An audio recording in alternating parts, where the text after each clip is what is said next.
Welcome to another episode of the Innovators Suite. I'm Ashley Scott and my co-host. Hey everybody, I'm Tori Ford. Today we have Mr. Antonio Jefferson from the Big Bend Minority Chamber of Commerce. Thank you. Glad to be here too. We're happy you're here. I mean, it's kind of like a full circle moment, to come up with this type of podcast under with us sitting down at the table and figuring out how we can impact the community, and then to have you here as the heartbeat of what we do with the chamber, and then your experience in all the other sectors. I'm so happy you're here and that you can give us a fresh perspective of how we even got to this point with the chamber. Do you mind sharing a little bit with our viewers, Antonio Jefferson? We know you in the regard of the chamber, but I don't think people really know all the many hats and roles that you play within our ecosystem here, especially in the rural community. Sure. So first I'll tell you, I was born in Brooklyn, New York. That's a fact that a lot of folks do not know. Never knew that. Moved to Florida, actually Gadsden County, when I was 14. My mother retired from Chase Bank, and being a banker for 30-something years. She retired relatively young because it was really her first and only job. We moved to Midway, Florida, and let me tell you, it was culture shock. So I share that because I didn't think that I would last. I mean, moving from the north to the south, and the humidity and the adjustment that a young kid has to make, and moving to a rural area of Florida was pretty difficult to do. But that started my journey really on where I would land in life and the role that I'm sitting now. I was in the Marine Corps for 14 years, active duty. Thank you for your service, for sure. And was in the reserve for quite a time, but decided to take the path of being in law enforcement. Went to the Corrections Academy, went to the Law Enforcement Academy. Really began my journey in law enforcement at the Leon County Sheriff's Office. And both worked in corrections and uniform patrol. But where I think I shaped where I wanted to be in life and where I wanted to go professionally, and as being out there on the streets of Leon County and seeing the things that I've seen, the level of poverty, the level of excitement of young children wanting to be involved in some positive things. And as I matriculated, I guess, through my career and ended up being a police chief and ultimately city manager in the city of Gretna, that kind of, I think, what really put me in the landing zone, that if you want to be in the business of community building, one, you've got to spread yourself in many, many different ways. As an encouragement for both those that are aspiring to go places somewhere in the community, as well as just kind of self-fulfilling mission of being of assistance to the community in which that you live. So I'm proud to now have kind of gotten, through my city manager experience, I've gotten both the community and economic development. And really, I just started volunteering for a lot of different organizations. And so that has given me the ability to lead this chamber, because now I I developed a finer understanding of, for our businesses, for our community to succeed, we've got to have good, strong businesses there. Whether it's rural or urban, what makes those communities is the quality of those businesses. And so now I'm on my mission here to hopefully, be a part of creating businesses, creating economic success, and then, really creating community success, because I think that there are individuals in our community need to see individuals like us that are really purposefully intentional on trying to help them grow and sustain their business, whether it's a business idea or whether it's a business that's in some stage or another. Everyone needs a little bit of help, and I hope that I can take this vehicle that I'll call Big Bend Minority Chamber of Commerce and help people find a place to be, but more importantly, have resources here that'll help them elevate and grow their business. So you touched on a lot of points there, and thank you for the support from the Big Bend Minority Chamber of Commerce for the Innovators Suite. Thank you. You touched on business owners. Let's talk about that a little bit, because a lot of business owners have this perception in their mind that I have an idea for a business and boom, I'm gonna make $1 million. Yes. You know, they don't know the grind that goes behind it. So in your role with the Big Bend Minority Chamber of Commerce and helping big businesses, what is your roadmap to success that you can kind of guide a new business into ABC, or what type of steps can you tell somebody? Sure. First of all, I think everyone that wants to be in business has to have a reality check. Okay. You may be the best baker, the best sandwich maker, the best widget maker in the world. Mm-hmm. But at the end of the day, you've got to understand current conditions in your industry. And just because you do it best, that doesn't necessarily mean that equate to market share. You're absolutely right. So we have a host of companies that get started because, you know, somebody in the family, generational recipe that they're taking on, or something that their mother or father done or the family done. That doesn't mean that business is scalable. Doesn't mean that business will succeed. It doesn't mean anything if you don't understand what the market looks like and where you want to ultimately grow. And I think that leads to a huge level of failures. And then sometimes those failures turn into an entrepreneur believing that it doesn't matter what I do, right? I can't get this started. So check yourself in what it is that you want to do in the very beginning and understand who else is out there doing it. Right. And that's the harsh reality of it. You know, a lot of Yes. people aren't honest with themselves when they want to open up a business or have an idea. Is it scalable? A. Right. Can it be successful? B. And what does that look like for me? Because everybody's success looks different, right? That's right. Everybody's end to their roadmap is it's all kind of different ways to get there. So yeah, absolutely. Yeah. It does kind of create some type of challenge for new business owners. When you think about the chamber, the first thing we think of is, oh my gosh, if we contact the chamber, we can get funding that we need. I feel like that's one of like several different misconceptions that people have. But can you tell us, like, what is the beauty and the art of chambers and how do they add value in our space? Sure. So it doesn't make a difference of where a business or an entrepreneur is. Let me use that. Where an entrepreneur is, and whether it's at the ideation stage or whether they're the developed company, they need a chamber. Because the chamber is going to help connect some of the dots that you otherwise can't connect. Whether it's through the advocacy that's needed, whether it's through the training that's provided by the chamber, or whether it's the networking connections that chambers can create for you. It's a good place. It's a good place to find mentors in your industry, because industry leaders are part of chambers. You know, and I think that people have to look at entrepreneurism as an ecosystem. And, you know, and when you come inside of a chamber, you're able to go in many different paths. There's places to participate. Like in our chamber, we've got a women business council. You know, these are women in our area that are at different levels of entrepreneurism, but they're there to support one another and encourage one another to move the needle and say, hey, if you're looking for help with your business plan, here's where to go. If you need help with your business plan, I'm here to look at it and tell you where I've succeeded. You know, and for our chamber, and, you know, that's one of the exciting things that I love about this podcast.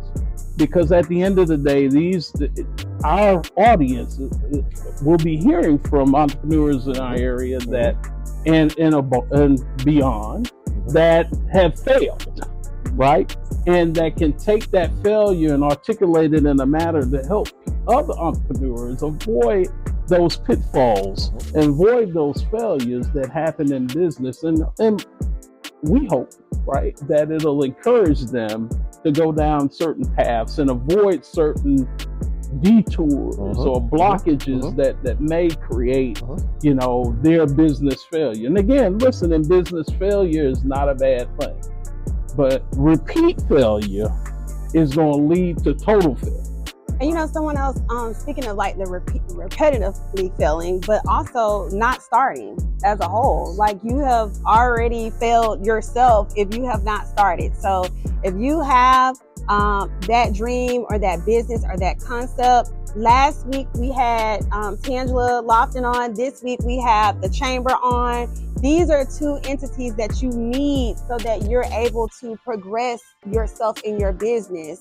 I think a lot of times in our world, we start our businesses off of where we are, not planning for what is it going to be. You know, it's one of those things you have to speak life, you know, into existence. In 5 years come, you're like, oh wow, now I need this, and I didn't have it set up right from the beginning.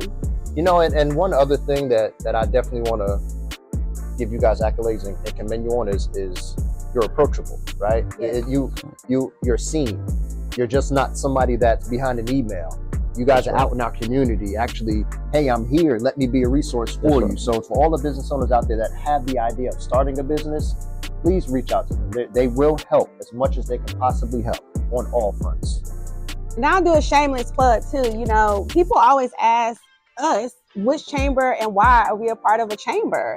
And I think the most unique thing I found about our chamber, the Big Bend Minority Chamber of Commerce, is that we try to do business within our community first. And it's almost like you keep the dollars circulating within your community of folks who are in that chamber. I know anytime we get ready to bring anybody on board, you and Dana's first questions are they a member of the chamber? And so as a whole, you're putting back into the community, but also you're showing business owners that I have faith in you, that I believe in the product and where you are in your business too. So that's something that is hands down commendable, because you're coming to us. We're not leaving our jobs or that new business. We can't leave. We cannot leave between 9 and 10:30 to come to breakfast with you. But you are able to create a space where you all come to us, right to our front door. Absolutely. And you know, and again, I think that this, for our chamber, you know, it is a lot of listening to what the needs are of these businesses. And that's critically important. Again, you can shotgun your way through being a chamber, right? Where you just put everything in one barrel and you fire it down range, and you pray that all of the places that you want that shot to have impact, you know, is going to make it. But no, you can leave people behind, you know, and that's something that we don't want to do. And that's, you know, and again, while our focus is women and minority businesses, you know, it is, our chamber's open to everyone. And you know, and I'll tell you this story about making connections just real briefly. When we were formed in 2012, our first official board meeting, our very first official board meeting, was at Park Monroe office building there on North Monroe Street. And the gentleman that was one of our board members was the market president for HCA Healthcare. When we were approached by HCA looking for a caterer to cater the meal for our first meeting, we went straight to our member database and said, who is it that we have here? And we picked a gentleman to come and cater that meal for us. And he got an introduction to the market president, and he was so impressed with the level of detail. But more importantly, he was impressed that this chamber was bringing forth people that are members of the chamber as a value-added opportunity, right? To say, hey, here's it. And he was in this market for 2 years, and every board meeting that they had at HCA, every gathering that they had at HCA, this gentleman was able to do that business. And again, that's the benefit of being part of a chamber. And again, some people come to the chamber and they never let their business be known to leadership. And again, we said, you know, that we're approachable. Our executive staff is approachable. Our line level staff is approachable. We have events. I'm there. Our leadership team is there. So we're not just having events and saying, oh, it's not important for the president or the vice president of the chamber to be there. You know, we're there because this road that we travel, we're traveling it all together. And again, you know, we can't be everything to everyone. You know, the issue really is that how do we in some way help you advance what is your business, and how do we get you in spaces where you can be noticed, where you attract more customers, Right. you know, and so we started. So we have events at our member business. You know, not only just the ribbon cuttings or whatever. If they say, listen, we want you to host an event, bring your members here and learn about what we do. We're willing to do that, right? Wow. And it doesn't necessarily mean that you have to cover the cost of that. We want to do our business with you. And again, we think that that's one of the value-added services this chamber does that's a little bit different than the others. So talking about this chamber, what are some of the systematic challenges that you see our businesses, our minority-owned businesses go through from start to middle, hopefully that there's no finish, but throughout the inception of the business? What are the systematic challenges? Well, listen, the biggest one that I have found is that our entrepreneurs don't take advantage of the resources in our market. Listen, you know, being voted as one of the top 15 metros in the United States for Black businesses, that's a result of resources being in this community. Whether it's Florida A&M Small Business Development, whether it's the Big Bend Minority Chamber of Commerce, whether it's our universities, our Tallahassee State College. We have an abundance of resources here that I think entrepreneurs don't take full advantage of. And our Capital Readiness Program, one of the sponsors of this podcast, right, is an opportunity for entrepreneurs to come and listen. You may have a bankable business, but you know, and you have a need that's greater than a $50,000 loan that you want to scale, and you need $500,000. This is the place to come and be connected with bankers and help build relationships. That's one. Number two is before you get into business, you have to establish a relationship with a banker, not a bank, a banker. Okay. Right. Okay. And that's critically important because somebody in that bank needs to know Antonio Jefferson, right? Beyond just, deposits I make, withdrawals I make, you need to know me, right? That's right. Absolutely. Absolutely. And so there are banks that are members of this chamber. So if someone walks in the door and says, hey, Big Bend Minority Chamber of Commerce, introduce me to a banker, right? Somebody that's going to care about it. Because the challenge that we put on the banks is that we don't want you to be there as a sponsor and name only. We want you to be here as not only as a member sponsor of our events, but when we bring and do the warm handoff to you, that you don't say, oh, well, fill out this credit application and we'll get with you in 5 days. They receive them. Yeah. That is unacceptable, right? So again, establishing a relationship with a banker is important. And I'll tell you just a real quick story. Just personally, I had a relationship with a young lady. She's retired now from this Loyalty Credit Union, but formerly Tallahassee Leon County's Federal Credit Union. And our relationship got to be so well that, and of course this is personal banking, but I could call her and say, hey D, I'm looking at a new car. And she'd tell me, okay, well, when you find what you want, just send me the buyer's order and I'll get a check over. She didn't say, hey, come fill out a credit application. Right? But that was as a result of building that relationship. So again, credit score matters, relationship matters more. Because sometimes that credit score really don't tell the real story of the individual that's before that banker. So creating that relationship, and then listen, if you don't have one, that's part of your benefit of being a member here at the Big Bend Minority Chamber of Commerce. We're going to create a relationship with you. And there's a warm handoff, and these folks will follow up with you. And they follow up with us too to make sure, or with you all to, hey, I'm just checking in, let you know such and such did what they were supposed to do. As we, before we close, so it's so interesting because the Big Bend Minority Chamber of Commerce is a nonprofit, right? But this nonprofit was designed to support for-profit agencies as well. How does that work hand in hand with public policy? Yes.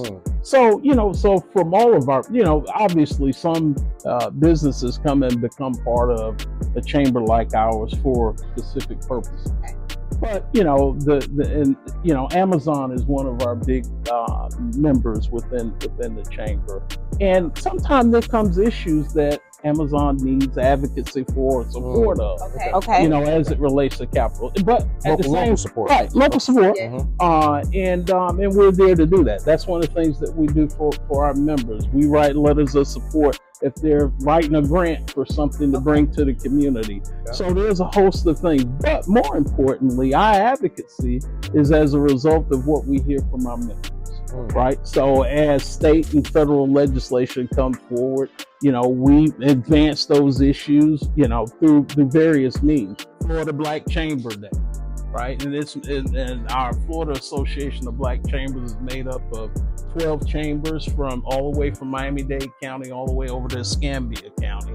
And we once a year go to the Capitol and speak with our respective legislative delegations and others about what's important to businesses in our community, because those voices need to be heard. And as you said a little bit earlier, every entrepreneur can't pick up, close their business down, come to Tallahassee for 2 days and say, hey, here's what helps level the playing field for my business. And so we serve that purpose. But our chamber, in talking about the things that we do real quickly, we support Title I schools here in Leon County. We have an annual golf tournament to help support financially through our businesses. Yes, right. To help our Title I schools. We've raised over $200,000 that we've given direct support to Leon. And that's really good compared to a lot of nonprofits in our community. They really are not able to fundraise that amount of money in such a short period of time for our school district as a whole. So that's pretty awesome. And the other thing that we do annually is we have a youth entrepreneur camp that focus on kids 9th through 12th grade in the summertime, 2 weeks during the summer. One of the things that we do exciting for them is that if regardless of whether they have a business idea, whether they have existing business, we help formalize whatever it is. Formalize that business idea to something real and a business plan. Or if you've got a business, we help you incorporate it and what have you, right? And at the end of the day, we give them a laptop computer that's theirs. They've created their business plan or improved their business plan. We've got financial management software that's on that. So when our kids leave this 2-week camp, if they're serious about business, they have now gotten a little bit of a hand up. Right? Let's think about that a little bit, because those grades are it's as young as 9th grade. Yes. That's kind of like an incubator program for your future. It is. Absolutely. And it's kind of setting you up for success. With a lot of us minority-owned businesses don't have that, so that's a huge tool to utilize. Especially with being an entrepreneur, we're entrepreneurs, all of us here. Even the producer, Kia, hey Kia, in the back. So we're entrepreneurs, but then our kids, they get to see it from a different perspective, but it's nothing like, you can only teach them so much before you need to lean into your network. And so I'm just thinking about entrepreneurs, how this incubator goes hand in hand with you, but for your kids too, because it gives them a holistic perspective and can teach them something that we are unable to. So if you are out there and you're needing or you're wanting and you're an entrepreneur, even if you're not, I would highly recommend that you reach out to the chamber and see how you can sign your child up for this particular 2-week experience, because that's exactly what it is. Mr. Jefferson, before you leave, can you tell us how can our viewers, how can they become a member? How can they reach out to you or Deja or anyone that's on the team? Are you able to share with our viewers? Absolutely. First of all, our phone number is 850-577-0789. That's 850-577-0789. Or you can check us out on our webpage at mybbmc.org. That's mybbmc.org. And of course, you can learn about the chamber. But more importantly, we have a host of events that happen throughout our community, many of which are open to the public, because not only do we want to serve our members, but we also want to find new friends, find new members, make the connection. So look for our events. They're advertised on our website. Those events that are open to the public. It says, hey, it's open to the public. And 90% of our events are absolutely free. Okay. Right? 90%. And that happens through our sponsorships, obviously through the support of our members. But, we're on road. Listen, this chamber has over 450 members. Well, we don't believe that. Well, we got to add 21 to them because, in the last 6 days, we didn't got 21. That's already dope. But yes, so please, if you are out there and you're looking for a support system, the chamber is just a testament. We are part of the chamber. We're sitting here today because of the chamber. So we appreciate not just you, but your team. David, who's here, like you will probably never see her, but she's behind the camera every week. Hey, David. But they truly believe in the idea of entrepreneurship, in economic development, and how that impacts our community. So thank you for what you're doing, your sacrifices for this. Shameless plug before I leave. You guys are the best hosts in the United States for entrepreneurialism podcast. Right? So listen, if you haven't watched or you just started to watch, follow, right? These two, because they're going to bring, I think, exciting guests before this community and our state, our nation, because I know this podcast is going to make it nationwide. It's a wonderful experience, and take advantage of what I believe are the best hosts in the United States. Thank you. All right. Well, Mr. Jefferson, before you go, you have to do it, right? Okay. Sorry, can you do it? He can do it. All right. Can we get a welcome to the sweet life? Welcome to the sweet life. I don't know. Let's see. Hey, welcome to the sweet life. Welcome to the sweet life.